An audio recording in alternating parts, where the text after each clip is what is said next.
I would wake up very early in the morning, usually at 5 o'clock, to milk the cow despite the fact that I was pregnant.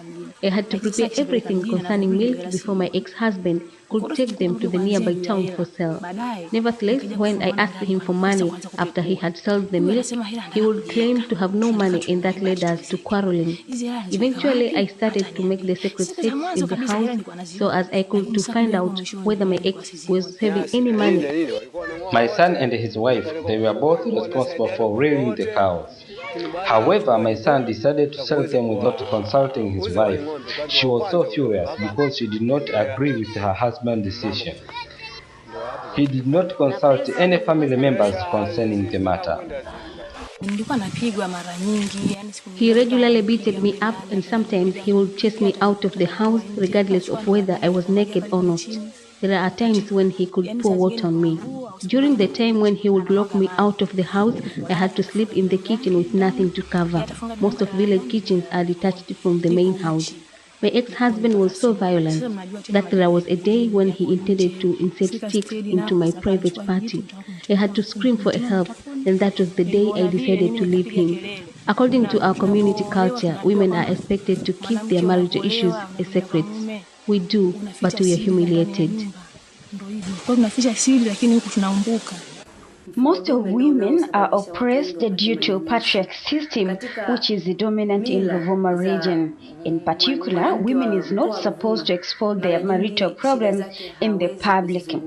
A woman who defies that is considered to lack proper training from her parents. This perception is oppressive to most women. After I was divorced, I went back to my parents' home with my twins of 2 months. My mother helped me to raise them while I started a small business of selling banana. I would usually buy the banana from my home village and went to sell them at town. However, I could not make much profit, and I had to walk back and forth as I did not afford to pay for transport. By the time my twins turned 2 years old, I heard about government plan to recruit youth for military training in the nearby village. I joined the training again. I had to walk for 3 hours from my village to where the training was conducted. I attended the training for 5 months. 2 months later, I heard about a job opportunity. The organization was looking for a security guard.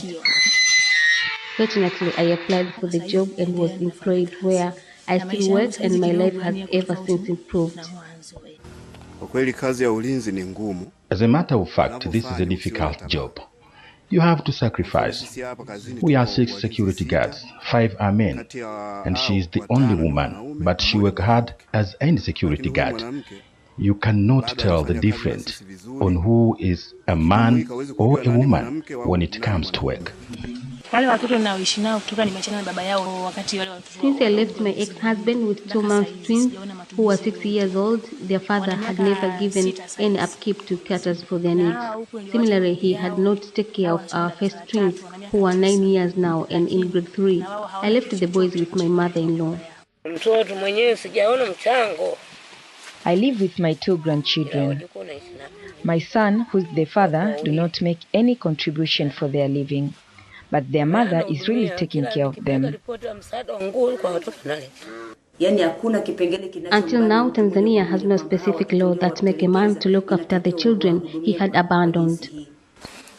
Last time we saw our father is when we were in nursery school. It is our mother who takes care of our needs. She brings us shoes, school uniforms, and etc.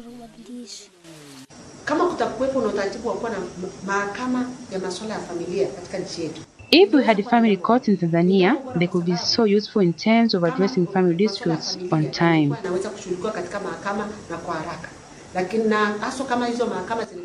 And these family courts, they could be even more effective if they were operating from ward or village levels.